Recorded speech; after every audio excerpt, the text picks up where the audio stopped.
Si no tienen pan, que coman pasteles. Esa frase ha resonado durante siglos como el eco de una indiferencia brutal, aunque los historiadores aún debaten si realmente fue pronunciada por ella. Encarna a la perfección lo que María Antonieta llegó a simbolizar: una figura frívola, excéntrica y, para muchos, el rostro mismo del exceso y la decadencia de una monarquía corrupta.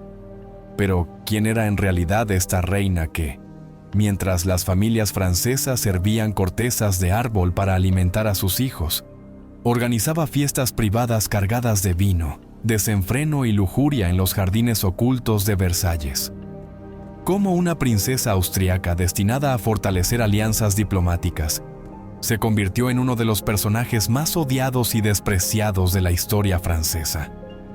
Detrás del vestido pomposo, las pelucas imponentes y los abanicos de encaje, María Antonieta escondía un alma vacía de empatía, sedienta de entretenimiento y adornada con la inconsciencia de quien jamás ha conocido el hambre, la miseria ni la necesidad. Su rostro, iluminado por velas y cubierto de polvo de arroz, reflejaba un mundo de opulencia que se desplomaba a los pies del pueblo famélico que la contemplaba con rencor. Los rumores eran tan explosivos como su perfume.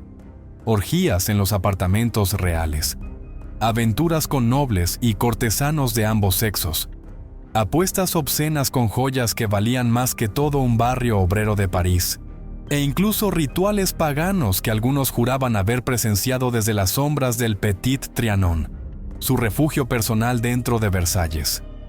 María Antonieta no era solo una reina, era un símbolo viviente de todo aquello que el pueblo francés odiaba: el despilfarro, la traición a la patria, la distancia emocional entre el trono y la calle. Mientras los campesinos enterraban a sus hijos bajo la escarcha del invierno, ella organizaba banquetes con más de 30 platos. Y mientras las mujeres marchaban sobre París para exigir pan, ella se encerraba en su palacio a probarse vestidos bordados con hilos de oro puro. Su caída, cuando llegó, no fue solo la de una reina, sino la de una era.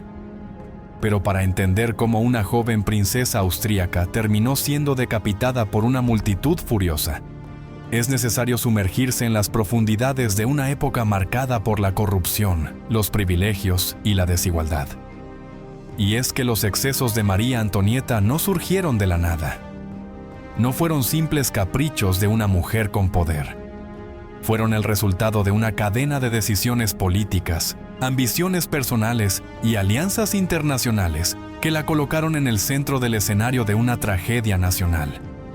Porque antes de que existieran las ejecuciones públicas, los jacobinos y la guillotina, existieron los bailes, las apuestas y los escándalos nocturnos. Existió una corte que parecía vivir en otro planeta. Existió un rey débil y una reina que mandaba sin título oficial. Existió un país al borde del abismo, mientras su monarquía bailaba al ritmo de la orquesta más costosa del continente. Y ella, María Antonieta, la llamada Madame Déficit por los panfletistas de la época, parecía no escuchar los gritos del pueblo, ni los estallidos que ya resonaban en las calles de París. No entendía, o no quería entender, que el fin estaba cerca. Pero ¿cómo llegó al poder esta reina que prefería montar en trineo por los jardines nevados antes que gobernar un reino moribundo? ¿Qué decisiones políticas y circunstancias internacionales la empujaron hasta el trono más lujoso y odiado de Europa? ¿Fue simplemente una víctima de su tiempo o una de las principales responsables del colapso de la monarquía francesa? Acompáñame a desentrañar el origen de su reinado, porque para comprender su caída, primero debemos conocer el camino que la llevó al poder y el precio que Francia pagó por ello. La historia de María Antonieta comienza mucho antes de que pisara suelo francés. Su verdadero nombre era María Antonia Josefa Johanna de Habsburgo-Lorena y nació el 2 de noviembre de 1755 en Viena, Austria. Era la 15ª hija de la emperatriz María Teresa de Austria, una de las monarcas más poderosas de su tiempo. Su destino no era gobernar ni tomar decisiones cruciales. Su misión era otra: convertirse en una pieza del ajedrez político europeo. En el siglo XVIII, Europa era un campo minado de alianzas, rivalidades y traiciones. La Guerra de los 7 Años había dejado cicatrices profundas entre las grandes potencias. Francia y Austria, enemigos naturales durante décadas, firmaron un pacto de reconciliación en un movimiento geopolítico audaz que pretendía consolidar la paz y fortalecer el poder frente a enemigos comunes como Prusia y Gran Bretaña. Y fue precisamente en ese contexto donde María Antonia fue ofrecida como garantía viviente de esa alianza. A la corta edad de 14 años, fue comprometida en matrimonio con el delfín de Francia, Luis Augusto, nieto de Luis XV, el entonces rey de Francia. El matrimonio fue una estrategia diplomática, una forma de unir dos imperios históricos por medio de la sangre. Cuando llegó a Francia en 1770, María Antonia tuvo que transformarse. Dejó atrás su lengua, su cultura, su nombre incluso. Fue rebautizada como Marie Antoinette y sometida a una ceremonia de entrega que simbolizaba su nueva identidad. Todo lo que venía de Austria fue quemado, y lo que quedaba de su pasado quedó sepultado bajo las rígidas normas de la corte de Versalles. Pero si el matrimonio fue planeado para traer estabilidad, en realidad desató una serie de tensiones que marcarían su vida entera. Desde el principio, María Antonieta fue observada con desconfianza por la corte francesa. Era extranjera, no hablaba bien el idioma y tenía costumbres distintas. A ojos de muchos nobles, era una infiltrada de los Habsburgo, y para el pueblo, simplemente era una figura ajena, vestida de lujos, que no entendía ni compartía el dolor del pueblo francés. Su esposo, el futuro Luis XVI, era tímido, inseguro y poco interesado en la política. Su falta de carisma y energía contrastaba con la presencia extravagante de María Antonieta, quien, a pesar de no tener un rol político oficial, pronto se convirtió en una figura influyente en el corazón del poder. Pero esa influencia no fue bien recibida. María Antonieta encontró refugio en los placeres que ofrecía Versalles. Desde su llegada, rechazó los rigores del protocolo con una actitud que escandalizó a la nobleza. Prefería pasar las noches en el teatro privado del palacio o en su aldea ficticia en el Petit Trianon, una villa bucólica que mandó construir para escapar de las obligaciones reales. Mientras tanto, las arcas del Estado comenzaban a vaciarse. El pueblo francés vivía una época de profunda crisis. Las malas cosechas, el aumento de los precios y los altos impuestos habían sumido a la población en la miseria. Pero dentro del palacio, las fiestas, los vestidos de seda y los diamantes no se detenían. Y en medio de esa contradicción, la figura de María Antonieta se convirtió en el blanco perfecto del odio popular. La situación se agravó aún más cuando Luis XV murió en 1774, y el joven Luis XVI subió al trono con solo 19 años. María Antonieta se convirtió en reina de Francia con apenas 18 años, sin preparación política, pero con un poder simbólico inmenso. Era la mujer más observada y criticada de Europa. Desde el inicio de su reinado, los escándalos comenzaron a multiplicarse. Fue apodada Madame Déficit por su supuesta inclinación a despilfarrar el dinero público. Los libelos, pequeños panfletos clandestinos que circulaban por todo París, la retrataban como una adúltera insaciable, una devoradora de fortunas y hasta una espía al servicio del imperio austriaco. Muchos de estos rumores eran exageraciones, otros eran ciertos, pero el daño estaba hecho. La imagen pública de la reina ya no tenía redención. Y mientras María Antonieta se hundía en su mundo de placeres privados, Francia se desmoronaba. La desigualdad social, la deuda nacional y la corrupción estatal estaban llegando a un punto de no retorno. El pueblo pedía reformas. El rey dudaba, y la reina simplemente parecía ignorarlo todo, confiada en que el poder divino de la monarquía nunca sería desafiado.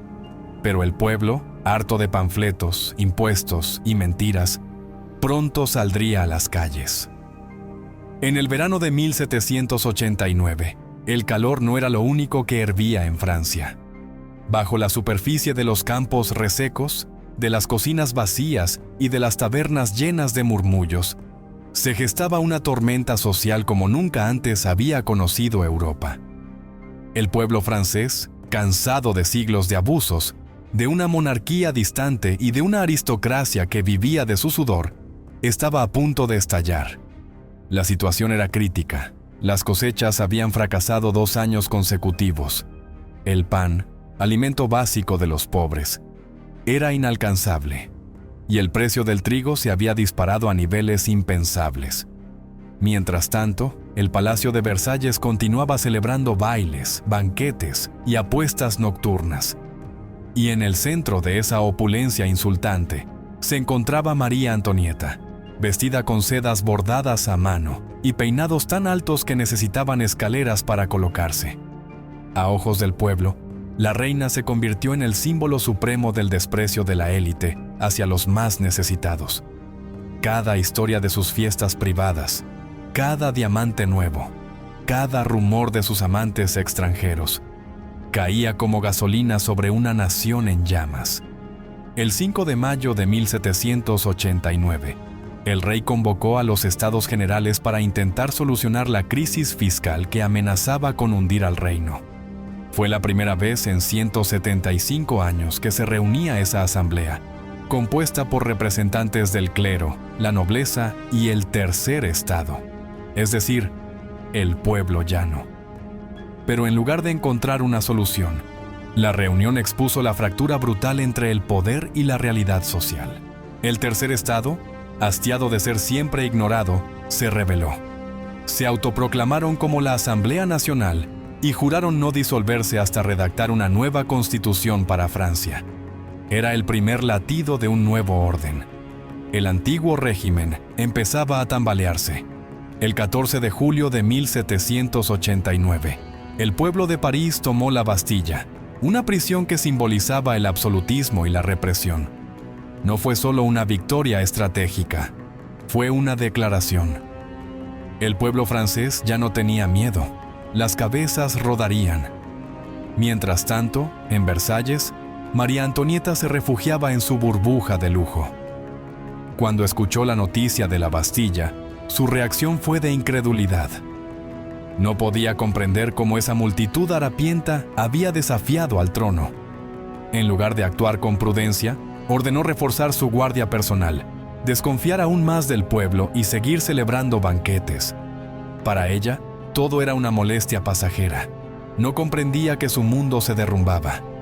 Los días que siguieron a la caída de la Bastilla fueron un caos.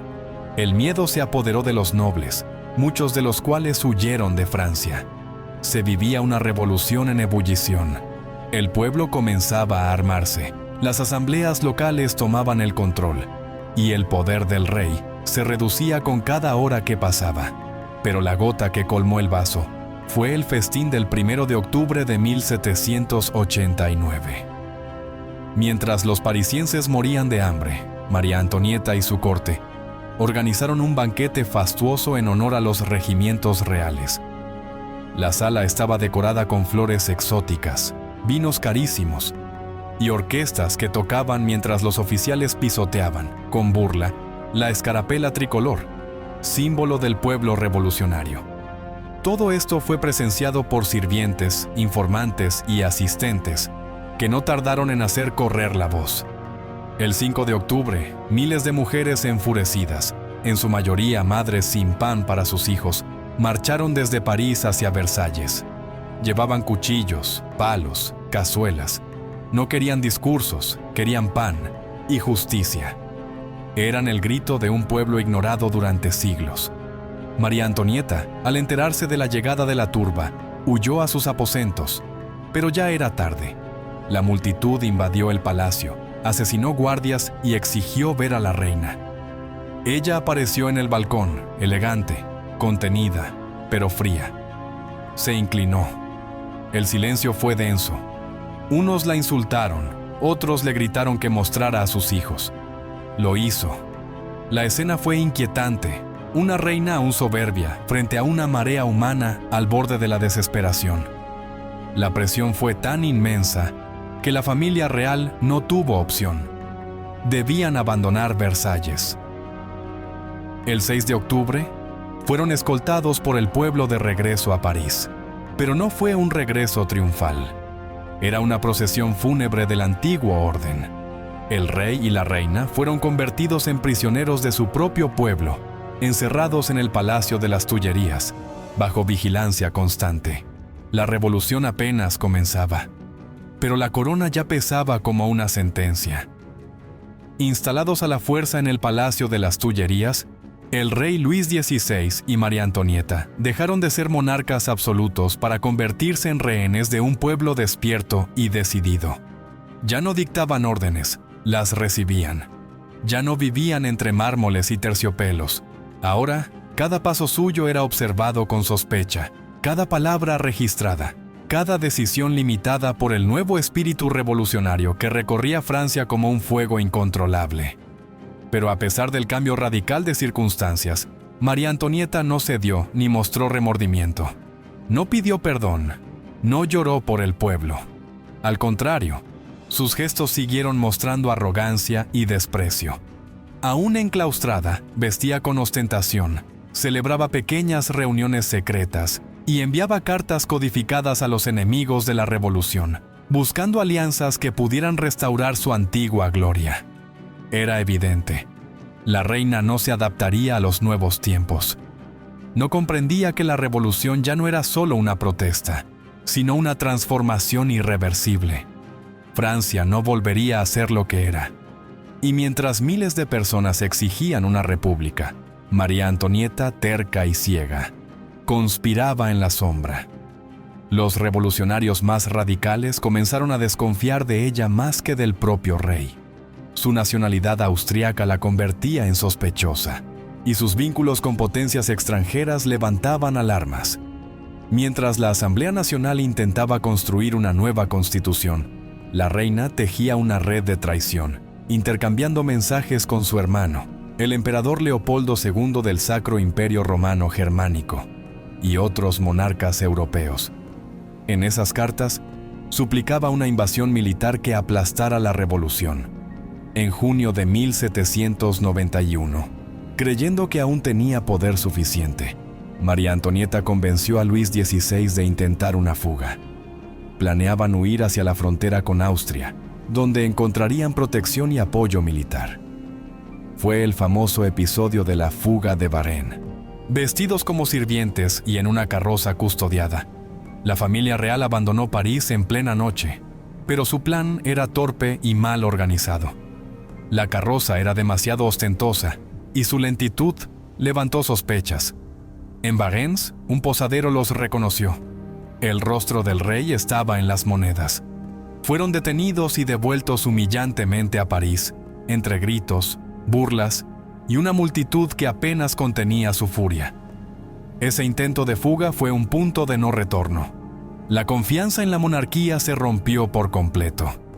El pueblo no perdonó la traición. Ya no se trataba de reformar el reino.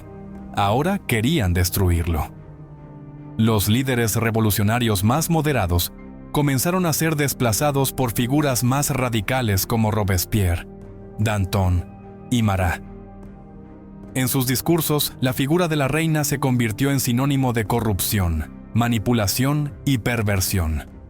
La prensa revolucionaria la llamaba la loba austriaca, la prostituta de Versalles, o simplemente la extranjera. Cada día, nuevos panfletos relataban sus escándalos, desde orgías ficticias hasta acusaciones de incesto con su propio hijo.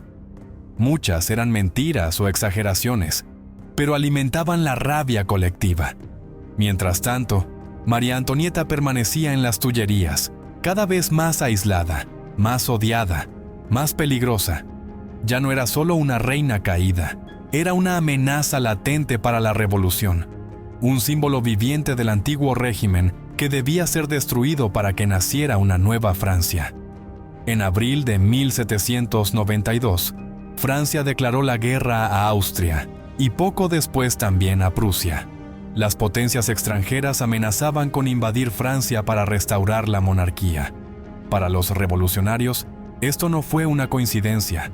Lo vieron como prueba de que María Antonieta estaba colaborando con el enemigo. Las cartas interceptadas confirmaron sus peores temores. El 10 de agosto de 1792, la tensión alcanzó su clímax.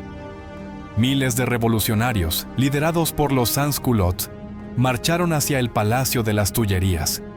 Exigían la abolición total de la monarquía. La guardia suiza que protegía al rey fue masacrada sin piedad. El palacio fue tomado por la multitud, mientras Luis XVI y María Antonieta huían por una escalera secreta para refugiarse en la Asamblea Legislativa. Pero ya era tarde. El pueblo ya no quería diálogo. Quería justicia y sangre. La monarquía fue abolida oficialmente el 21 de septiembre de 1792. Luis XVI fue declarado ciudadano Luis Capeto. María Antonieta, simplemente la viuda Capeto. Había comenzado la etapa más oscura, el reinado del terror. Y en sus sombras, la reina caería más bajo de lo que jamás imaginó. Caída la monarquía, la familia real dejó de existir como símbolo de poder y se convirtió en un simple número en los registros de los revolucionarios. María Antonieta fue llevada, junto con su esposo y sus hijos, a la prisión del Temple, una antigua fortaleza medieval reconvertida en cárcel. Allí, en habitaciones oscuras, frías y plagadas de ratas, comenzó el descenso final de la mujer que una vez reinó sobre el trono más fastuoso de Europa.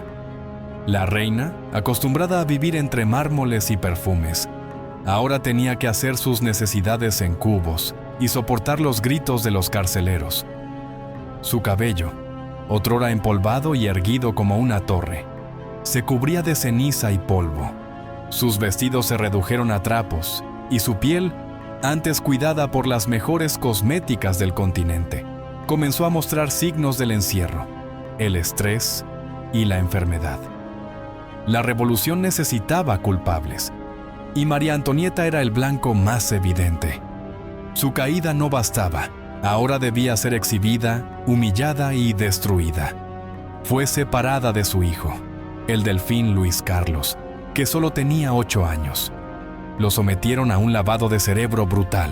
Lo obligaron a declarar contra su madre, a firmar documentos falsos donde decía haber sido víctima de abusos. Fue una jugada cruel, diseñada para aplastar el último vestigio de humanidad que pudiera quedarle a la reina. Aislada, enferma, devastada emocionalmente, María Antonieta fue trasladada en agosto de 1793 a la prisión de la Conciergerie, conocida como la antesala de la guillotina. Allí, en una celda lúgubre de piedra, bajo vigilancia constante, esperaba su destino final. Dormía sobre un colchón de paja, rodeada por mujeres acusadas de brujería, traición y robo. La reina de Francia compartía espacio con ladronas y prostitutas, y cada amanecer podía ser su último. El 14 de octubre de 1793 comenzó su juicio ante el Tribunal Revolucionario.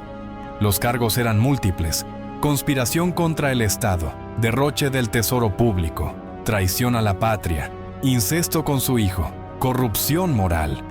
El proceso fue un espectáculo más que una búsqueda de justicia. La prensa revolucionaria ya la había condenado antes de que se abrieran las puertas del tribunal.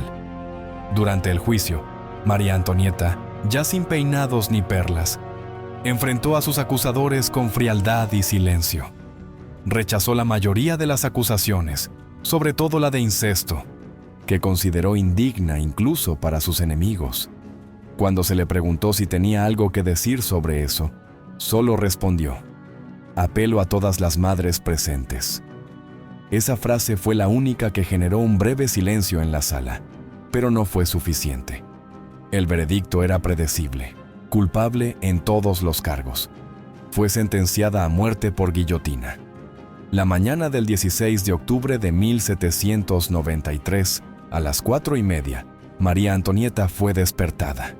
La reina, que en otros tiempos era vestida por doncellas y modistas, Ahora debía prepararse sola, con manos temblorosas. Le cortaron el cabello para facilitar el trabajo de la guillotina. Le ataron las manos a la espalda. La subieron a una carreta, donde recorrió las calles de París durante horas, bajo el abucheo, los insultos y las carcajadas de una multitud hambrienta de justicia o de venganza. Iba vestida de blanco, el color del luto para las reinas, sin velo, sin escolta. Solo un sacerdote la acompañaba en silencio. Durante el trayecto, algunos le arrojaron basura, otros escupían al verla. En contraste con la ejecución de Luis XVI, la de María Antonieta fue aún más pública, más ruidosa, más teatral. Era la ejecución de un símbolo, de un pasado, de todo un sistema. Cuando subió al cadalso en la Plaza de la Revolución, tropezó con el pie del verdugo Sansón. Su última frase fue: «Perdón, señor, no lo hice a propósito». Incluso en sus últimos segundos, intentó aferrarse a la cortesía, como si aún quedara algo del Teatro de Versalles en aquella tarima de sangre. La cuchilla cayó a las 12:15 del mediodía. Su cabeza fue alzada por el verdugo y mostrada al público, que respondió con vítores. María Antonieta, la mujer que una vez fue vestida como diosa en los salones de cristal, terminó su existencia como una mancha de sangre en el pavimento revolucionario. Su cadáver fue arrojado a una fosa común del cementerio de la Madeleine, sin ceremonia, sin tumba, sin nombre. Allí quedó, durante años, el cuerpo que alguna vez encarnó el lujo, la indiferencia y la tragedia. Pero su historia no terminó ahí, porque su legado seguiría vivo, en libros, en obras de teatro, en pinturas, en canciones y en los recuerdos colectivos de una nación que jamás olvidaría cómo el poder, cuando se separa del pueblo, puede costar la cabeza. La caída de María Antonieta no fue simplemente la muerte de una reina, fue un castigo simbólico, colectivo y casi ritual. Fue la respuesta sangrienta de un pueblo que durante siglos había sido silenciado, oprimido, ignorado. Su ejecución representó la ruptura definitiva con el antiguo régimen, con los privilegios hereditarios, con la impunidad disfrazada de nobleza. María Antonieta murió a los 37 años, pero arrastró tras de sí la ruina de una dinastía. Su cabeza rodó como símbolo de una vida vivida entre espejos dorados y sordera emocional. Su falta de empatía, sus decisiones privadas que afectaban al pueblo entero, y sus silencios cuando la miseria se extendía como peste por toda Francia, la convirtieron en algo más que una reina, en un chivo expiatorio nacional. Y sin embargo, su castigo no terminó con la caída de la cuchilla. La memoria de María Antonieta quedó impregnada de oprobio durante generaciones. Fue vilipendiada por revolucionarios, retratada como monstruo por panfletistas y ridiculizada en canciones y obras callejeras. Su nombre se convirtió en sinónimo de frivolidad, de egoísmo, de decadencia absoluta. Cualquier acto de ostentación injustificada era comparado con la reina austriaca. Pero si algo resume su castigo final, más allá del cadalso, es la forma en que fue despojada de todo.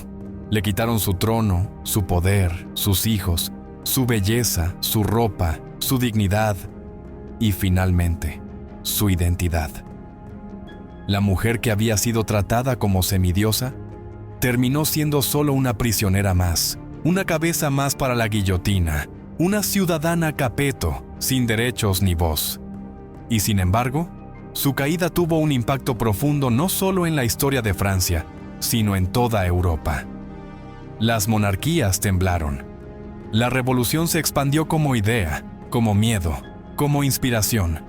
Los reyes de Austria, Prusia, España y hasta el zar de Rusia observaron con pavor cómo una reina podía ser arrastrada desde la opulencia hasta el patíbulo por el pueblo que un día la aclamó. María Antonieta se convirtió en advertencia viviente. El poder absoluto puede parecer invencible, hasta que deja de serlo. Ningún trono, por dorado que sea, puede sostenerse eternamente si está construido sobre el sufrimiento del pueblo. Sin embargo, la historia es caprichosa. En el siglo XIX, cuando los vientos políticos comenzaron a cambiar, surgió una corriente que buscó reivindicar su figura. Algunos comenzaron a verla no como villana, sino como víctima de su tiempo. Una mujer sin formación política, empujada a un papel para el que nunca estuvo preparada. Una joven enviada a una corte hostil, usada como moneda diplomática y destruida por circunstancias que la sobrepasaron. Incluso la Iglesia comenzó a dulcificar su imagen, retratándola como mártir cristiana que murió con dignidad. Las novelas románticas del siglo XIX la convirtieron en heroína trágica, y algunos cuadros la mostraban como una madre tierna, una esposa fiel, una mujer injustamente juzgada por el populacho enardecido. Pero el peso de los hechos sigue ahí. Los archivos no mienten. Los gastos descomunales, las fiestas, los juegos, la indiferencia ante el hambre, las cartas a los enemigos, los intentos de fuga, todo eso existió. Todo eso fue real. El castigo que recibió fue brutal, sí, pero fue la consecuencia directa de años de exceso, desconexión y soberbia. Fue la respuesta a una vida vivida de espaldas al pueblo, a una existencia donde la riqueza personal valía más que el sufrimiento colectivo. Y es que María Antonieta no cayó por ser mala, cayó por ser ciega, por no ver o no querer ver que su poder no era eterno, que la historia, como la rueda de una carreta, siempre sigue girando, y que cuando el pueblo empuja con hambre, ni los muros de Versalles pueden resistir. Ella fue advertida, fue perdonada una, dos, muchas veces. Tuvo oportunidades de redimirse, de acercarse al pueblo, de gobernar con sabiduría, pero prefirió los bailes a los discursos, las joyas al pan, el silencio al deber.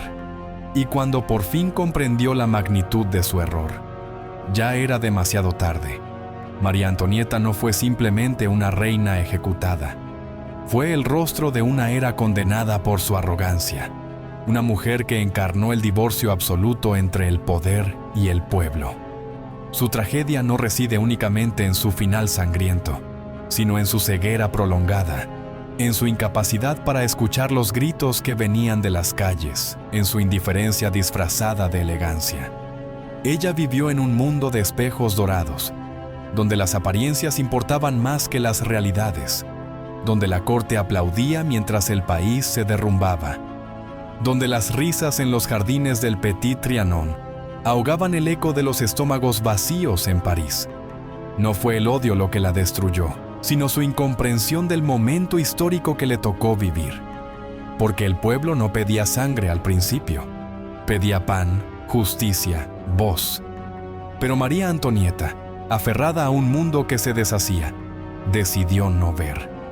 Su silencio fue más letal que sus palabras, sus fiestas más insultantes que cualquier decreto, su falta de humanidad más corrosiva que la traición. El juicio y la guillotina fueron el desenlace de una historia que pudo escribirse de otra manera. Pudo haber sido recordada como una reina reformista, como una figura de transición, como una mujer que comprendió a su nación en el momento más oscuro. Pero eligió la Torre de Marfil, y cuando bajó de ella, ya no había tierra firme. Hoy, su figura sigue generando debate. ¿Fue víctima o verdugo? ¿Inocente mal guiada o culpable por omisión? Tal vez fue ambas cosas. Lo cierto es que su vida nos recuerda que el poder sin conexión humana, sin empatía, sin justicia, siempre tiene fecha de vencimiento. Porque ningún palacio, por espléndido que sea, puede proteger a quien da la espalda al clamor del pueblo. ¿Y tú, después de conocer su historia? ¿Crees que María Antonieta merecía morir? ¿O fue el precio brutal de una revolución que necesitaba un símbolo para destruir? Déjame tu opinión en los comentarios, porque a veces el juicio más profundo no lo dicta la historia, sino la conciencia de quienes la escuchan.